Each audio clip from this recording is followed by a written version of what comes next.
Chapter 33. The Hotel Concert. "Put on your white organdy by all means, Anne," advised Diana decidedly. They were together in the East Gable chamber. Outside, it was only twilight, a lovely yellowish-green twilight with a clear blue cloudless sky. A big round moon, slowly deepening from her pallid luster into burnished silver, hung over the haunted wood. The air was full of sweet summer sounds, sleepy birds twittering, freakish breezes, far-away voices and laughter.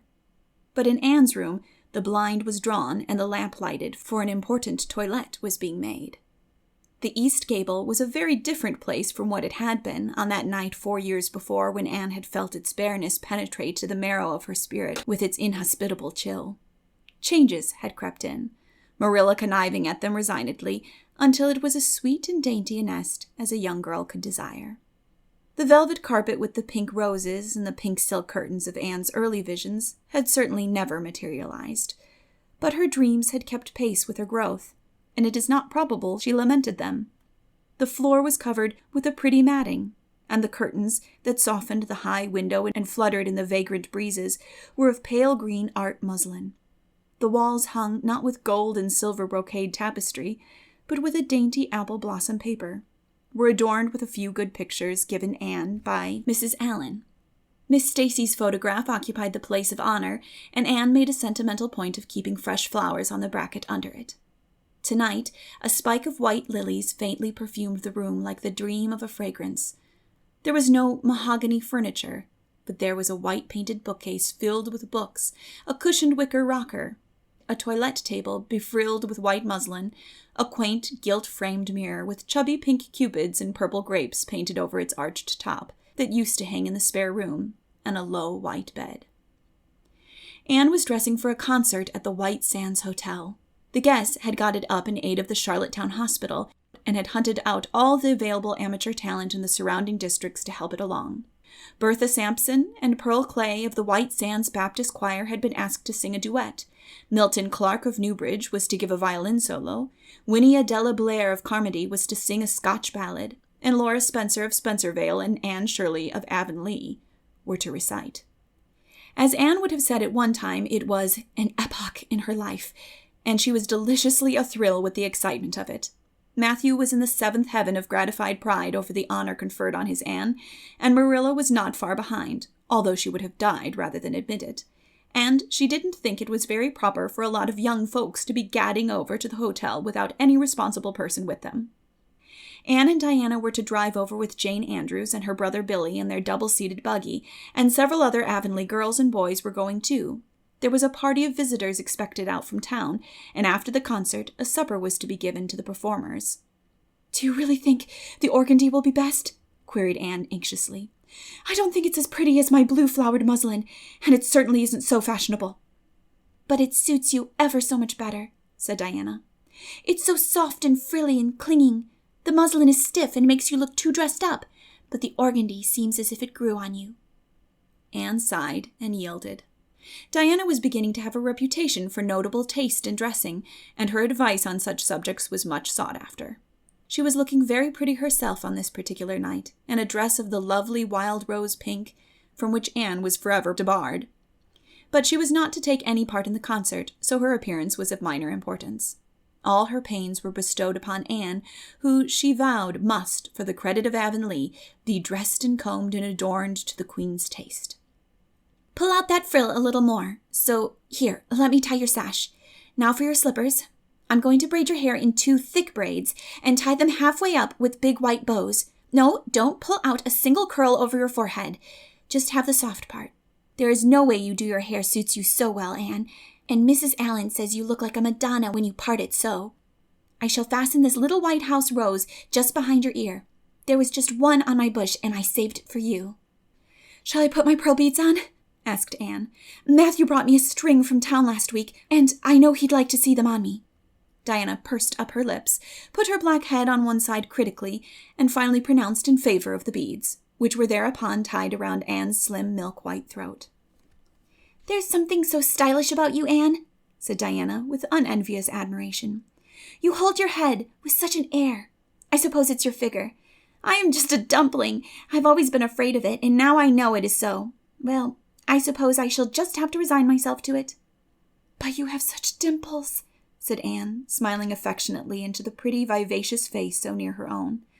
Lovely dimples, the little dents in cream. I have given up all hope of dimples. My dimple dream will never come true, but so many of my dreams have that I mustn't complain. Am I all ready now?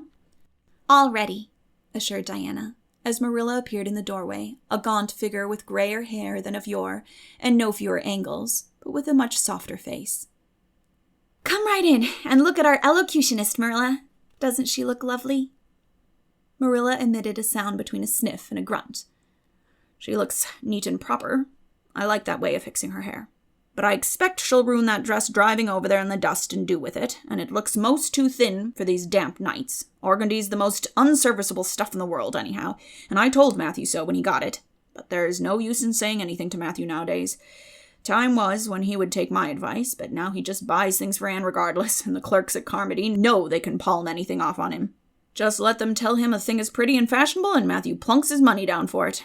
Mind you keep your skirt clear of the wheel, Anne, and put your warm jacket on. Then Marilla stalked downstairs, thinking proudly how sweet Anne looked, with that one moonbeam from the forehead to the crown, and regretting that she could not go to the concert herself to hear her girl recite. I wonder if it is too damp for my dress, said Anne anxiously. Not a bit of it, said Diana, pulling up the window blind. It's a perfect night, and there won't be any dew. Look at the moonlight. I'm so glad my window looks into the sun rising, said Anne, going over to Diana. It's so splendid to see the morning coming up over those long hills and glowing through those sharp fir tops. It's new every morning, and I feel as if I washed my very soul in that bath of earliest sunshine. Oh, Diana, I love this little room so dearly. I don't know how I'll get along without it when I go to town next month. Don't speak of your going away tonight, begged Diana. I don't want to think of it. It makes me so miserable. And I do want to have a good time this evening. What are you going to recite, Anne? And are you nervous? Not a bit. I've recited so often in public I don't mind at all now. I've decided to give The Maiden's Vow. It's so pathetic. Laura Spencer is going to give a comic recitation, but I'd rather make people cry than laugh. What will you recite if they encore you?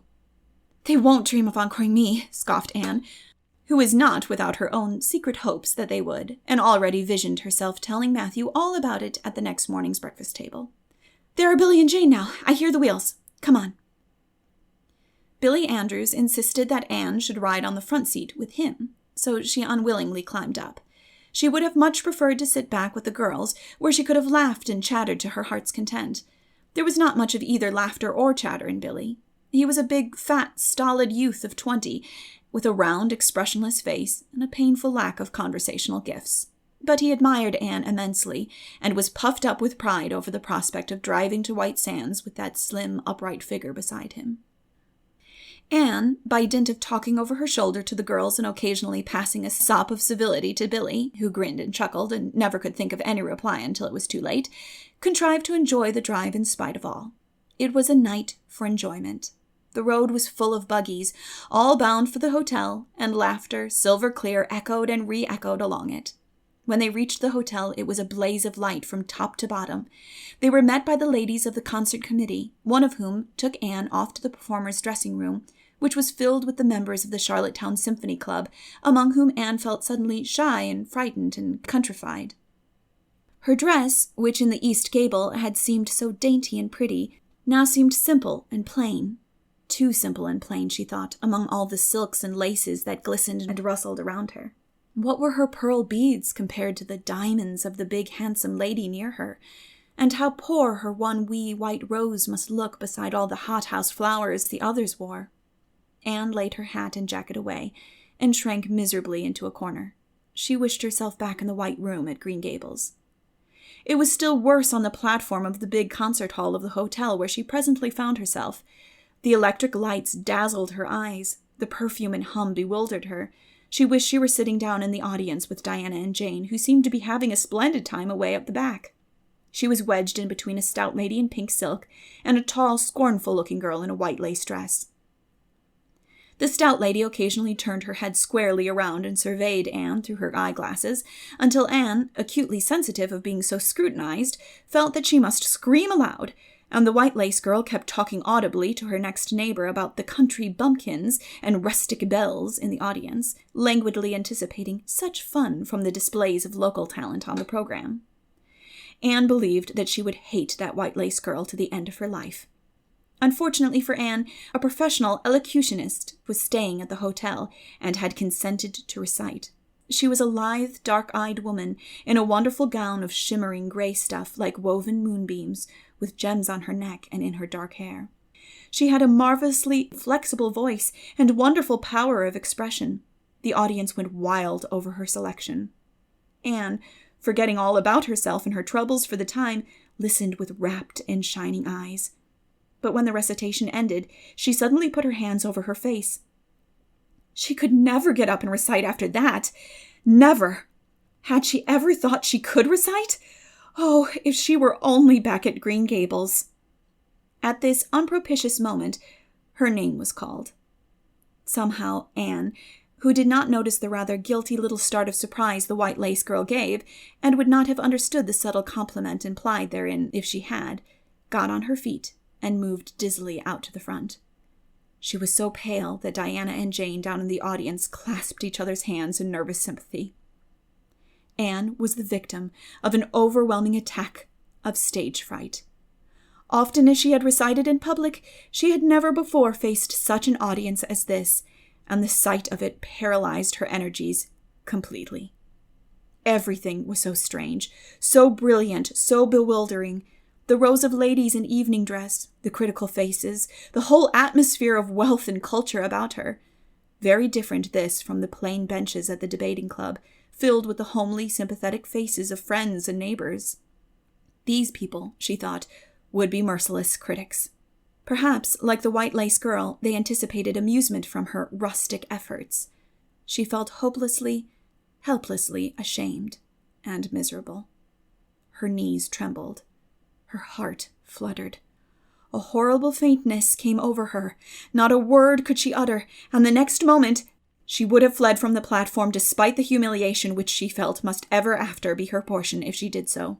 But suddenly, as her dilated, frightened eyes gazed out over the audience, she saw Gilbert Blythe, away at the back of the room, bending forward with a smile on his face. A smile which seemed to Anne at once triumphant and taunting. In reality, it was nothing of the kind. Gilbert was merely smiling with appreciation of the whole affair in general, and of the effect produced by Anne's slender white form and spiritual face against a background of palms in particular.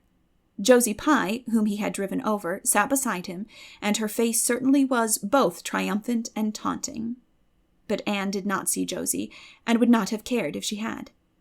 She drew a long breath and flung her head up proudly, courage and determination tingling over her like an electric shock. She would not fail before Gilbert Blythe. He should never be able to laugh at her. Never, never.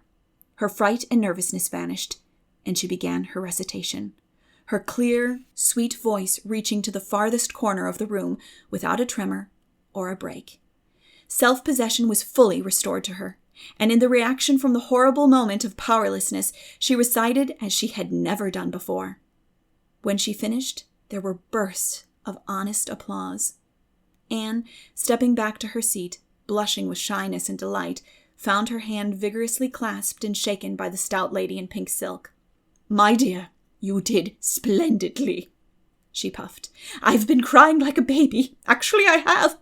They're encoring you. They're bound to have you back." "Oh, I can't go," said Anne confusedly.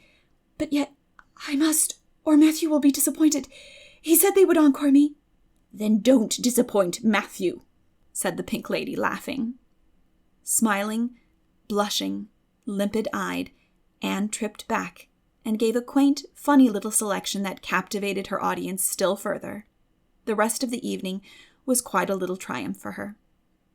When the concert was over, the stout pink lady, who was the wife of an American millionaire, took her under her wing and introduced her to everybody, and everybody was very nice to her.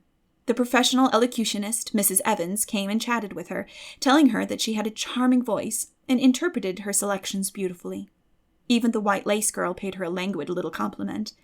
They had supper in the big, beautifully decorated dining room. Diana and Jane were invited to partake of this also, since they had come with Jane, but Billy was nowhere to be found, having decamped in mortal fear of some such invitation. He was in waiting for them with the team, however, when it was all over, and the three girls came merrily out into the calm white moonshine radiance. Anne breathed deeply and looked into the clear sky beyond the dark boughs of the firs. Oh, it was good to be out again in the purity and silence of the night. How great and still and wonderful everything was, with the murmur of the sea sounding through it, and the darkling cliffs beyond like grim giants guarding enchanted coasts. "Hasn't it been a perfectly splendid time?" sighed Jane as they drove away. "I just wish I was a rich American and could spend my summer at a hotel and wear jewels and low-necked dresses and have ice cream and chicken salad every blessed day. I'm sure it would be ever so much more fun than teaching school. Anne, your recitation was simply great, although I thought at first you were never going to begin. I think it was better than Mrs. Evans." "Oh, no, don't say things like that, Jane," said Anne quickly, "because it sounds silly. It couldn't be better than Mrs. Evans, you know, for she is a professional, and I'm only a schoolgirl with a little knack of reciting. I'm quite satisfied if the people just like mine pretty well." "I've a compliment for you, Anne," said Diana. "At least, I think it must be a compliment because of the tone he said it in. Part of it was, anyhow. There was an American sitting behind Jane and me, such a romantic-looking man, with coal-black hair and eyes. Josie Pye says he is a distinguished artist, and that her mother's cousin in Boston is married to a man that used to go to school with him. Well, we heard him say, didn't we, Jane? 'Who is that girl on the platform with the splendid Titian hair? She has a face I should like to paint.' There now, Anne. But what does Titian hair mean?" "Being interpreted, it means plain red, I guess," laughed Anne. "Titian was a very famous artist who liked to paint red-haired women." "Did you see all the diamonds those ladies wore?" sighed Jane. "They were simply dazzling. Wouldn't you just love to be rich girls?" "We are rich," said Anne staunchly. "Why, we have 16 years to our credit, and we're happy as queens, and we've all got imaginations, more or less. Look at that sea, girls, all silver and shadow and vision of things not seen. We couldn't enjoy its loveliness any more if we had millions of dollars and ropes of diamonds. You wouldn't change into any of those women if you could. Would you want to be that white lace girl and wear a sour look all your life, as if you'd been born turning up your nose at the world? Or the pink lady, kind and nice as she is, so stout and short that you'd really no figure at all? Or even Mrs. Evans, with that sad, sad look in her eyes? She must have been dreadfully unhappy sometime to have such a look. You know you wouldn't, Jane Andrews." "I don't know exactly," said Jane, unconvinced. "I think diamonds would comfort a person for a good deal." "Well, I don't want to be anyone but myself, even if I go uncomforted by diamonds all my life," declared Anne. "I'm quite content to be Anne of Green Gables, with my string of pearl beads. I know Matthew gave me as much love with them as ever went with Madame the Pink Lady's jewels."